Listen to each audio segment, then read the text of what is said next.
Discussion keeps the world turning. This is Round Table.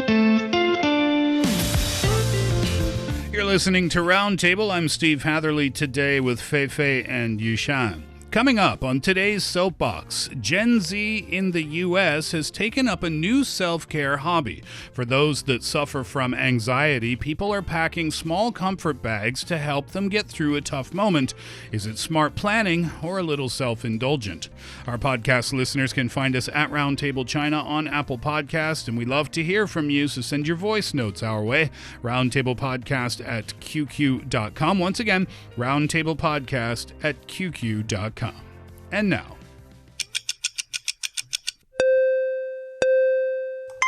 What are they going to say? Hear ye, please gather round. It's time for the Soapbox. it is time for the Soapbox once again. It is our segment where we find a story that has been circulating online that makes us feel a certain kind of way, either something good or something bad or somewhere in between. We bring that story to the show, we share it with you, and then we, and specifically I today, tell you exactly what we're thinking about it. Have you ever heard of an anxiety bag? Not really not before the show. Yeah. I thought it was a metaphor, you know. Yeah, for something else. Yeah. Wow. Yeah, no, I came across this story on the New York Post, and it's a trend. The trend itself went viral on TikTok. And yes, it is about these anxiety bags. So an anxiety bag is a bag. It's nothing more than that. It's a small, portable grab-and-go kit, and it's filled with items to help calm someone down during a panic attack or a moment of high anxiety. There's different names for them. Some people call them panic pouches. Some people call them calm down kits. But the concept is always the same. It's a little tiny pouch that you carry with you, and then what you put inside are items that would help to calm you down specifically. Previously, something like that would be referred to as "a baby."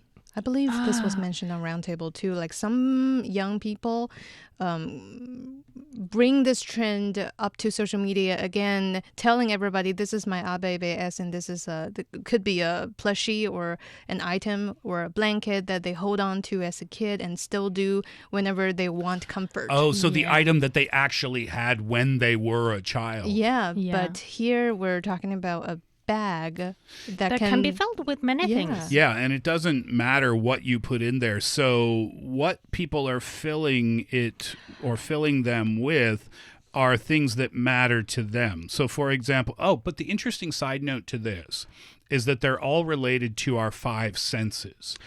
The taste, the smell. Yeah, exactly. So, for example, for taste, sour candy, we mentioned that, or strong mints maybe would be another example. Mm-hmm. For smell, maybe some essential oils like lavender. That's meant to be calming, or any type of aromatherapy. For touch, it could be a small portable fan. It could be a cold pack. I guess in the wintertime, that would become a hot pack that you warm your hands up with. Just something that you can touch and have the sensation from that, or a sensation of temperature. Yeah, the bubble paper. Or some people Could be. bring like plushy toys. They are also using, this is a common one, fidget spinners or fidget toys. These are the things that you spin in your fingers. That's again for the sense of touch. A lot of people are putting flashcards with breathing exercises. That's for the mind. That's for sight? that's for both, as a matter of fact. Yes, because you're physically looking at the cards and you're focused on what's on the cards in terms of your breathing. And then a lot of people, they're just putting a notebook and a pen in the anxiety kits as well, just so they can jot down their thoughts, how they're feeling at that particular moment.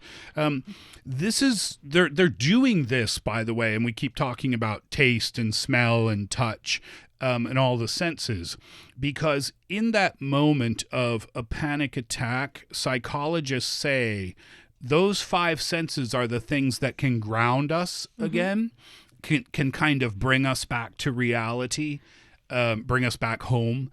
And that's why people are putting those different types of things in their bags. Another question that I have is that I heard a lot of young people these days, I guess especially coming from the States, the United States, talking about they're having certain levels of anxiety or they experienced anxiety panic attack. Yeah, these Is that really common? The numbers are pretty shocking, as a matter of fact. There was one particular survey that found that 61% of people between the ages of 18 and 26 have a diagnosed anxiety condition.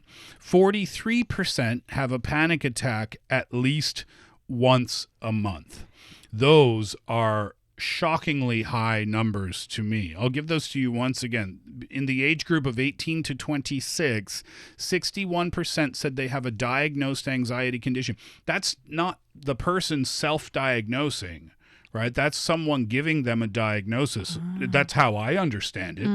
And then 43%, almost half of people in that age group reported having an anxiety attack once a month.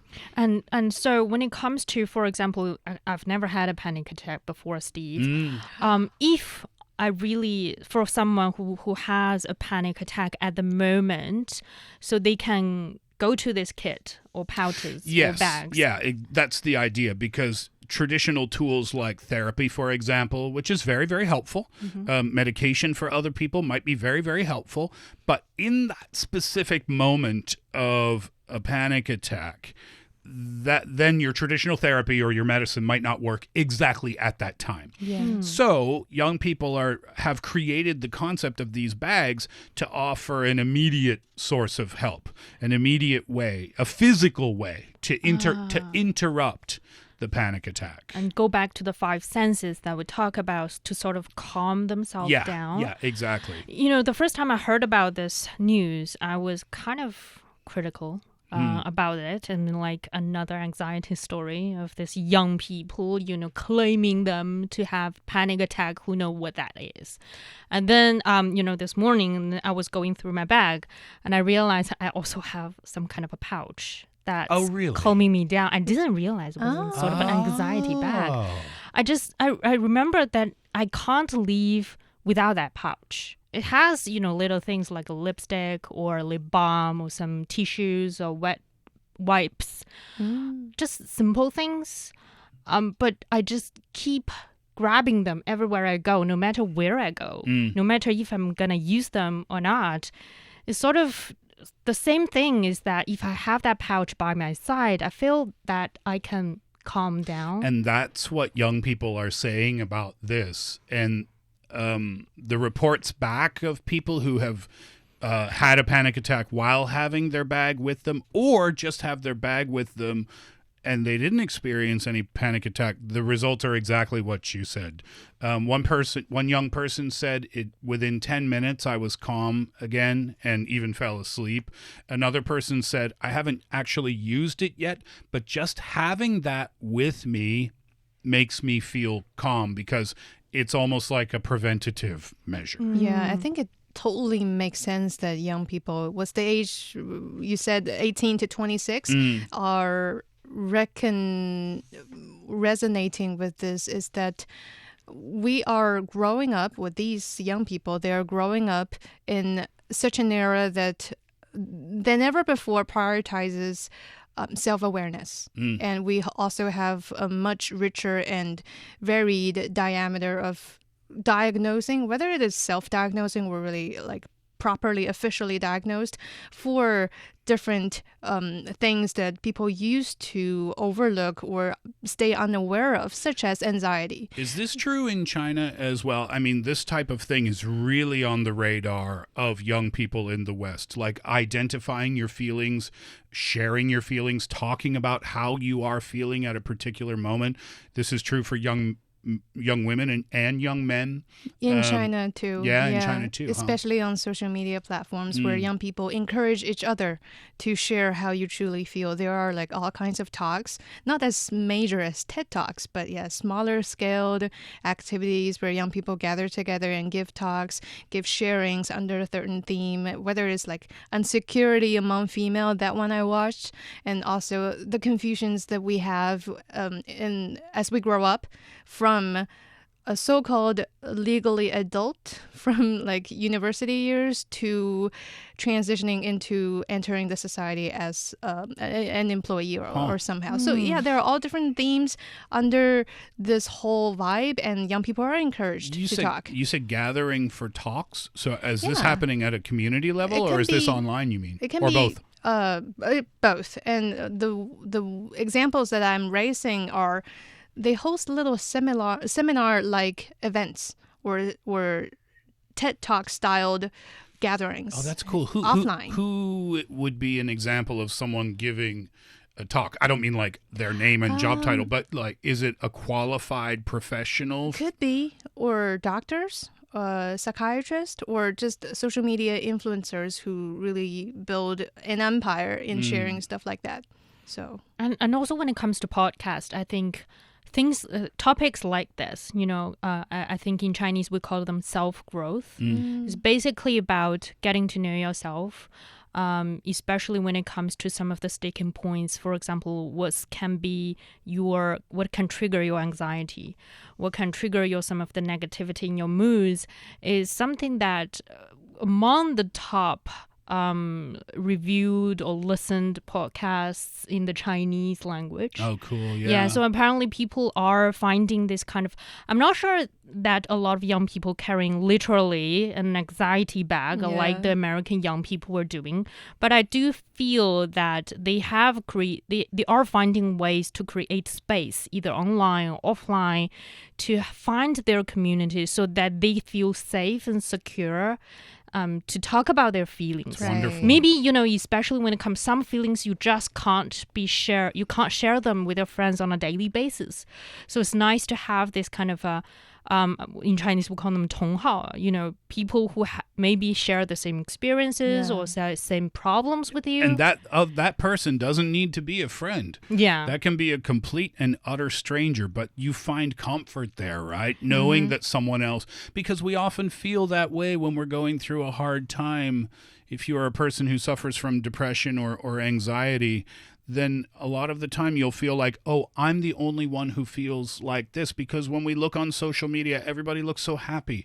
And when we walk down the street, everybody's engaged with their phones or with their boyfriend and girlfriend or their children or their dog, or everybody looks so happy.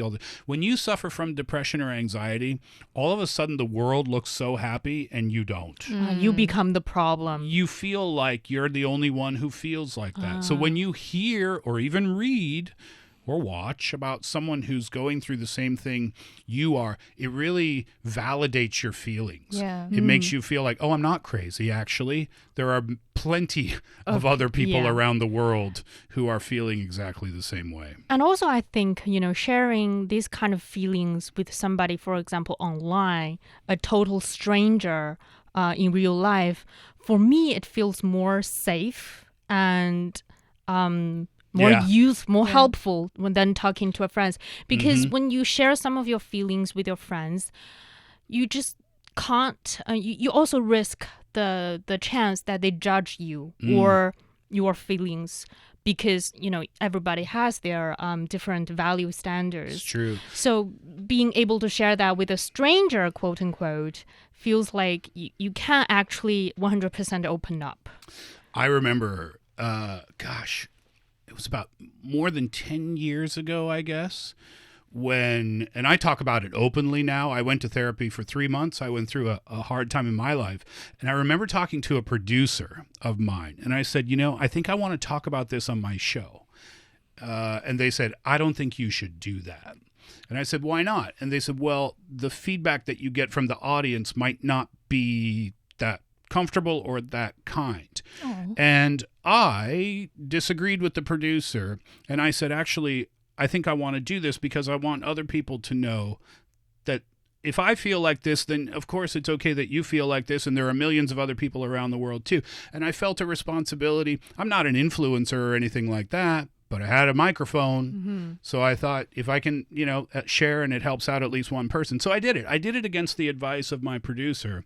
and the feedback from the audience was very supportive, and it was really a wonderful thing for us to be able to share with each other. Nice. I mean, and that's why I still continue to talk about it proudly today, because things like anxiety and depression and stuff like that, you need some help, and the help can come in many different forms. It can come in the form of a therapist. It can come in the form of your own kind of self-therapy, if you will, or it can come in the form of an anxiety bag, which leads me to my soapbox.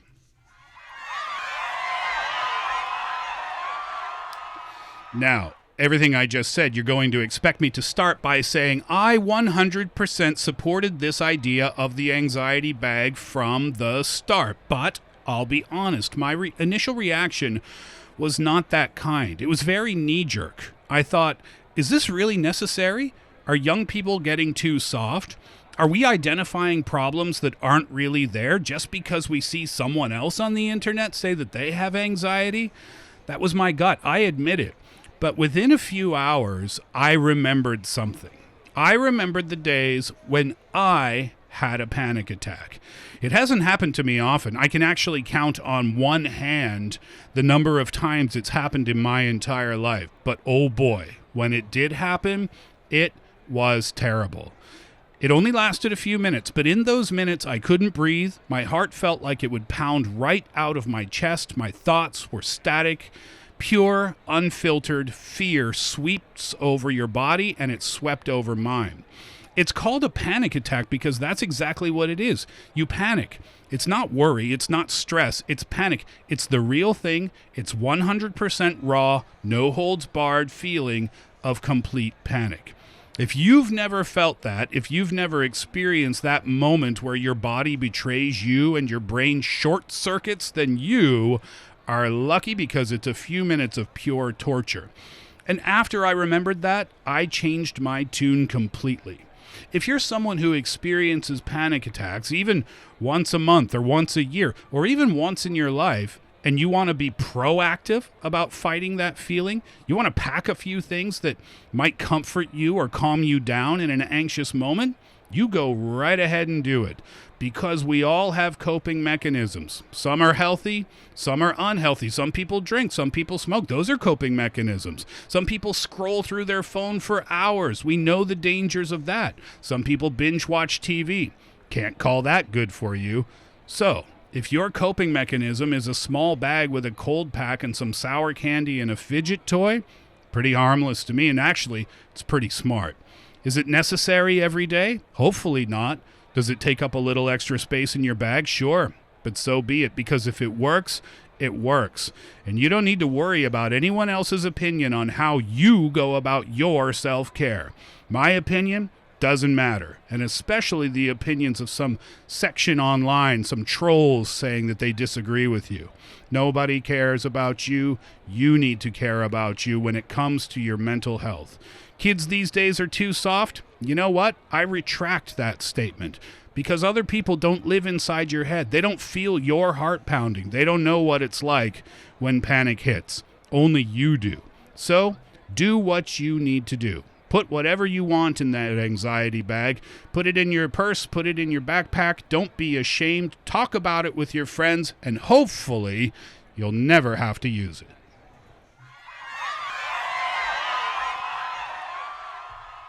Yeah.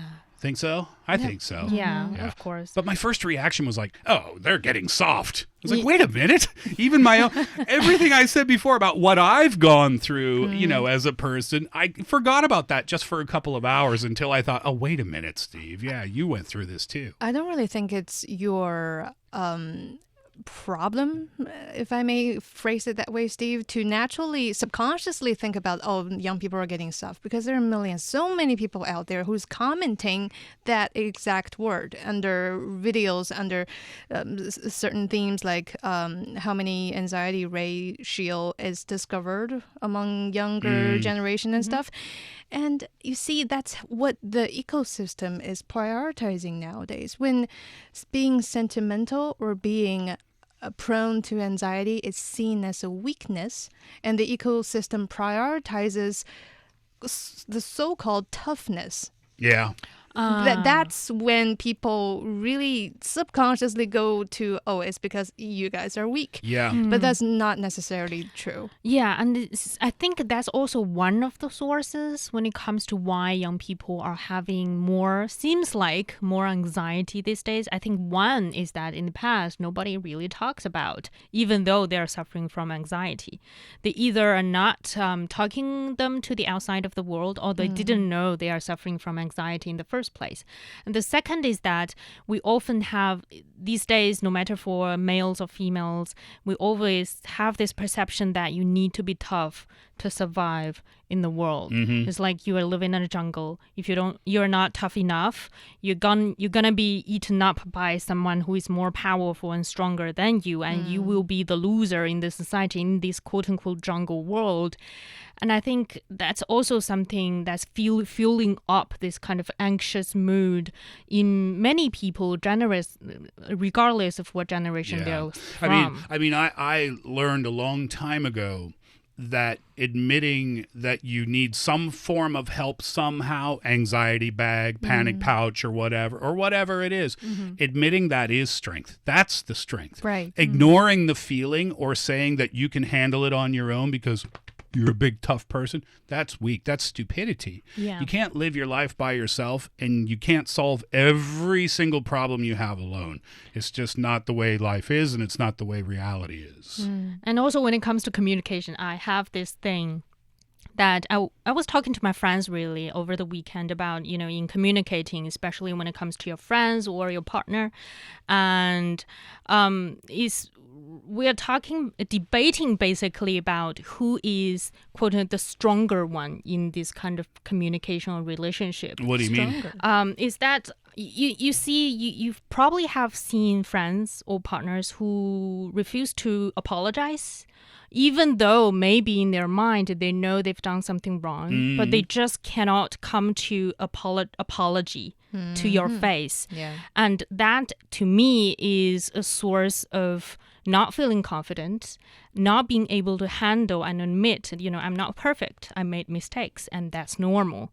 And I think that can lead to other problems. That's not the point of the show. But I mean that when it comes to this kind of admitting that you have weakness, you made mistakes, and even is eventually apologizing to some harm that you've done to the other part of that communication channel, is a way of growth, as a way of showing that you are capable and you are also stronger in this sense.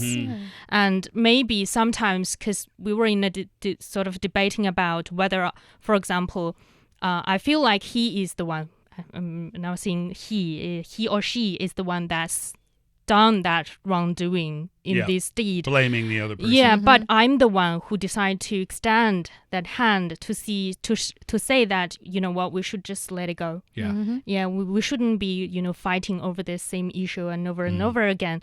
And my friend says, you shouldn't do that, because that otherwise that the other person will never learn that he's made a mistake. She or she made a mistake. But then we decide that maybe extending that welcoming hand to the other side, saying, what, let's talk about it. And maybe it's a more healthier, and helpful way of communication in this way. Yeah, you're sparing yourself out of the conflict. Yeah, you are no longer like hurting yourself internally. Yeah, and not fixating over, who is better, who is not, who is the right, who's right, the wrong. Who's wrong. That's just, it's so human nature, though, to want to win. It really is. And that's why things like that are always such a hard thing for people to come to a compromise about, that's for sure. If you feel like you need an anxiety bag, pack it today. What would you put in it? Gosh, I'd have to think about what I would put into my panic pouch, but hopefully. Oh, and by the way, just quick final point. Experts say whatever you put in there in the beginning, try to slowly remove items one by one, so you're not depending on a whole bag in the future. And because the point is to wean yourself off of it eventually. Makes sense. Not having a bigger bag. Exactly. Yeah. Not carrying around a suitcase. All right, that'll do it for today's roundtable. I'm Steve for Fei Fei and Yushan. We all thank you for joining us. Have a good one, and come back again next time.